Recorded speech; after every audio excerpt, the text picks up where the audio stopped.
ముందస్తు సమాచారంతో అరకులోయ ఎస్ఐ సిబ్బందితో వాహనాలు తనిఖీలు చేస్తూ ఉండగా ఒరిస్సా నుంచి వయా అల్లూరు జిల్లా అరకులోయ నుంచి విశాఖపట్నం వైపు వెళ్తున్న ఒక కారులో ప్రభుత్వం ఐటీఐ సమీపంలో 80 కేజీల గంజాయి 4 వ్యక్తులు ఆదివారం పోలీసులకు పట్టుబడ్డారు. నిందితులు పారిపోవడానికి ప్రయత్నించగా అందులో 2 వ్యక్తులను సిబ్బంది పట్టుకోగా మిగతా 2 పారిపోయారు. కర్ణాటక రిజిస్ట్రేషన్ తో కారు 80 కిలోలు గంజాయి 3 గోడ సంచుల్లో 2 పట్టుబడ్డారు. వారిలో కాసిం షరీఫ్ 43 సంవత్సరాలు మైసూర్ కర్ణాటక స్టేట్, రెండవ వ్యక్తి సాయిబు అలీ 32 సంవత్సరాలు మైసూర్ కర్ణాటక రాష్ట్రం అని తెలిపారు. ఒక కారు 2 సెల్ ఫోన్లు 80 కేజీల గంజాయిని సీజ్ చేసి 2 వ్యక్తులను అరెస్టు చేసి రిమాండ్కు తరలించారు.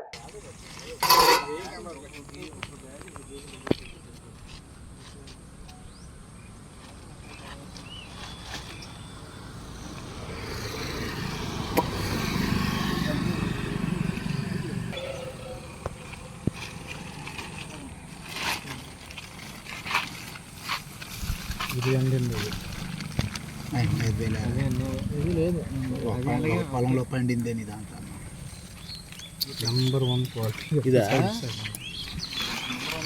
దగ్గర తీసుకోదు. మనం మొన్న తాగి